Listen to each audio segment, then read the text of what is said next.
mic. Yeah. All I need is one mic. Yeah.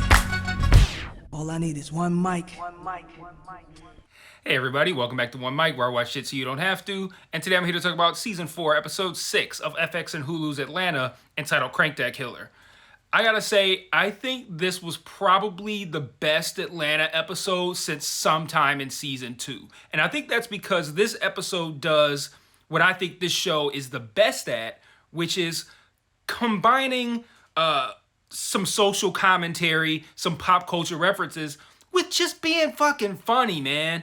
And everything doesn't have to be one of these antiquated references from Twitter where it's like if you don't get the reference, you're not gonna enjoy the episode. Like in this episode, this episode I think is the perfect example of what I've been complaining about with this show for seasons 3 and 4, which is the reliance on the reference. Because here in this episode, the references, like the stuff that Soulja Boy does, like that, like the Crank That shit, all of that was great.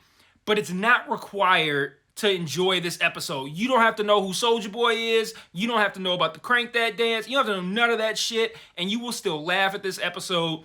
And you will still enjoy it. And if you get the references, then it's better. It's not that's the difference. The references enhanced this episode. Most of these episodes in season 3 and 4 relied on the reference. And that's where I think this show staggers and stumbles. And this episode is where this show excels, because you get both things and you don't need to have one to enjoy the other. And that actually that makes it so this video actually probably won't even be that long, just because there's so little to discuss, because really all it was about was just enjoying the time with 3 of our favorite characters, have them go on a unique adventure that's funny, getting some references that are relatable and add to the episode if you get them. Don't deter if you don't. And really, it's just firing off jokes. But I'm going to talk about each of the plot threads. And I love, one of another things I love about this episode is that technically there's a C plot here, but it only exists for one moment. And I love that too. I think that's really creative. So the A plot obviously revolves around the Crank That killer, which is somebody who kills people who posted Crank That videos on the internet. Now, just up front, because y'all probably wondered, like, yo, did he put a Crank That video on that? No, I didn't put a Crank That video on the internet back in the day. I did learn to dance. I ain't gonna front. I did learn it. I don't remember how to do it now, but I did learn it. But I never put any videos on YouTube about it. But the idea is that this guy kills people who put these videos out there. And that's really it. Like that's the entire A plot here is there's a killer who wants to kill people who put Crank That videos on the internet. And there's a great moment where Ern and Darius are joking about it, and Ern does a really good bit where he acts like the killer is like Fabo from D4L, and he's like doing the Laffy Taffy beat and like killing somebody to that beat. And again, that's another one where it's like, you don't need to know that song for that bit to be funny. Like, you could get that somebody killing somebody to a beat. Like, you don't need to know the song, but if you know the song, it's funnier. Again, another example, right? But I'm sitting here looking at Paperboy being nervous and thinking like, oh my God, please let him have made a video and please let me see it. And granted, it wasn't as funny as I expected. It was still funny to see him doing it. I think it was more funny. It was called Crank That Jimmy Neutron. And then Darius was like, it got 25 views, so he probably didn't even see it. I love that. But they end up in the studio. I don't know if it's the same day or the next day. And we're introduced to a rapper who is named some guy named Doug. And Paperboy knows this guy wants to make a song with him, wants to get beats, wants to give him some beats, wants to work with him in general. And he's like, yeah, send him in. And then pours Hennessy all over the soundboard. And it's just like, oh man, we can't make a song. The board's fucked up. And he's like, oh, let's, what did he say? Let me play this beat for you. Oh, the speaker fucked up. Email it to me. Oh, the Wi-Fi, it's all connected. Like, again, funny shit that you don't have to get some reference to understand. I really loved it in this. I think probably my favorite part of this episode is when Paperboy calls Soulja Boy. And it's because, like, if somebody had told me that Soulja Boy was going to have an all-time great Atlanta cameo, I'd have fucking believed it, because that guy is inter-fucking-taining. And I don't know if it's intentional or not, like that video he made where he's talking about the home invasion and shit, like the Drake, like all that. I don't know if it's meant to be funny, but for some reason, anything this dude does is funny. But then he comes on here and he makes fun of himself. And again, deep cut reference you're not going to get. But he says something like, get all the Soldier Tendos. And it's like, you might not get that joke, but it's a reference to the fact that he tried to make a video game system. But like, I love the fact that he was willing to make fun of that himself. And then the safe farm, like... that was fucking gold, man. Like, what's a safe farm? It's a farm that's safe. Oh man, the safe farm bit was hilarious. I also thought the logoless hat in the mall scene was hilarious. Once Paperboy goes to the mall and he's like, "How'd you know it was me?" And she mentions like the logoless hat. So that's Chris Evans over there. Now here's a question that I think this moment, I think, is kind of either meant to be ambiguous or you're meant to miss it altogether.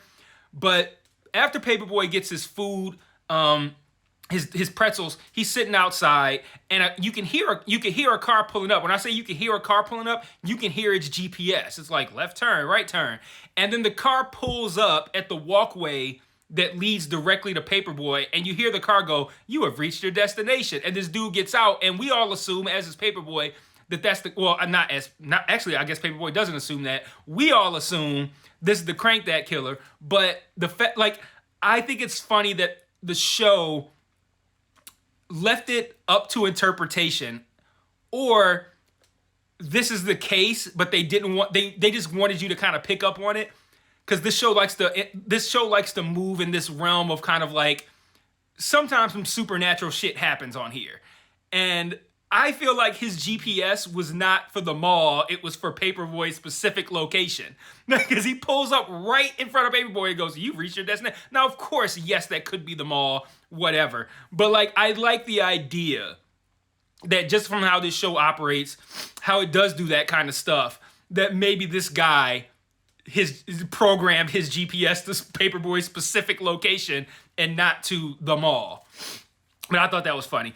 And then after this dude pulls up, there's a shootout in the mall. Everybody's got guns, which is ridiculous. And Paperboy is saved by some guy named Doug, and he's kind of at that point forced to do the song with him. They make this song. The beat is terrible. And then they play the song, and Darius is like, yeah, it's just trash. But then awkwardly dances to it. And it just reminds me like how much I love when Darius dances. Like, if you remember the episode in season 3 when he was dancing, it was like, I can't remember what was happening, but he was like backstage, and there was people like on a stage performing or whatever, and he was dancing. That was hilarious. And then the B plot here is Ern and Darius trying to buy some limited edition shoes, and they go into this van that's at the same mall that Paperboy is at, and they hop into this van, and this dude is selling the shoes, and he has existing kind of like in this plane that's in between reality and the supernatural. This guy has 2 pairs left, and it's like their exact sizes that they could use, and that virtually no places ever have, although he says no one ever has 11. Try having 13, motherfucker. You could never find a fucking 13. But anyway, dude says that he wants them to kiss in exchange for the shoes. No money, nothing. Just a kiss. And he says he wants them to kiss for 8 minutes. And Darius is immediately in on this, by the way. And Ernest hesitant, and Darius goes, "Do you need to look at him again?" like if you need to see the shoes to know that we gonna be making out, bro. And then the guy goes, this kiss ain't gonna fridge itself, and then says he wants to do it for 8 minutes. Ernst says that's like a whole Animaniacs, which is true, right? Like, they would have like a Pinky in the Brain, it's like 4 or 5 minutes. They do an Animaniacs bit that'd be like 8 minutes commercial, Pinky in the Brain commercial, another 8 minutes commercial. Like that, what a great line. And then Ern gives this whole speech about how they shouldn't need to do this for shoes, and how much value the black community places on shoes. And then Darius is like, yeah, I still want to do it. It tells the guy to come back. And then to make it even worse, this was like, if this whole bit with the kissing for the shoes wasn't already fucking hilarious, they put the cherry on top by having my man turn on Jodeci while they do it. Man, that was awesome, dog. And then dude gets shot by one of the people from the shootout in the mall. And then Ern goes, "We're already implicated." And they take the shoes and dip. Like, that was fucking brilliant, man. This whole episode was funny as fuck. And then the C plot that I mentioned earlier, the C plot that they set up to make this one joke is, and well, I'll talk about this afterwards. I call him a kid, but this guy has a wife apparently, or a girlfriend and a daughter, but he looked young as shit. I would have had this dude at like 16. But he gets dropped off at the mall by his girl who has doubts about his rap career, and he tells this, well, he doesn't tell it, but they discuss that Big Sean got on by rapping for Kanye somewhere. And he goes into the mall and he's like, well, before he gets out of the car, the girl kind of like suggests that he should get a real job and not focus so much on his rap career. And he's just like, like all these guys, like, fuck that. And that is all set up for the one joke of when Paperboy's running from this guy shooting at him, for dude to run around the corner and start spitting like the wackest bars, and then Paperboy throws him through a glass window. Like that, the idea of setting up one joke, I thought was like really fucking ballsy and creative and fun. And that, like, the fact that the kid never came back makes that funnier in retrospect. Like, it was funny when it happened, but when you think about the fact that plot line, that C plot, only exists to make that one joke funny, it makes it even funnier. And I do feel like this seems like the kind of show where they might bring that kid back. Like, there's still, probably 7, 8, 9, 10, 4 episodes left.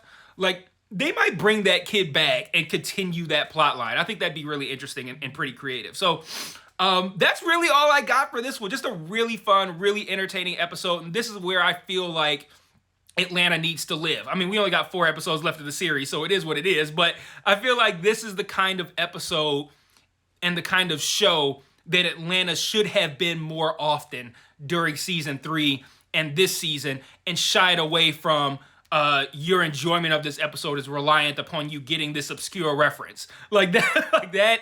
I don't know what made them shift to that brand. And actually, I'm not even entirely certain that it was a shift. Like, did I not notice or care about that in seasons 1 and 2? I don't know. But I don't know. I remember the show always being funny and creative and imaginative and pop culture relevant. But yeah, that's all I got for this episode. Let me know what you thought in the comments. If you think I'm full of shit, if you think I'm a fucking moron. If you think I'm a moron, you can say that. I'm not going to leave it up there. But hey, I'll see it if that'll make you feel better. I probably will see it. I'll delete it, but I'll probably see it. And I will see you guys next week for episode 7? Yeah, 7. Till then, peace.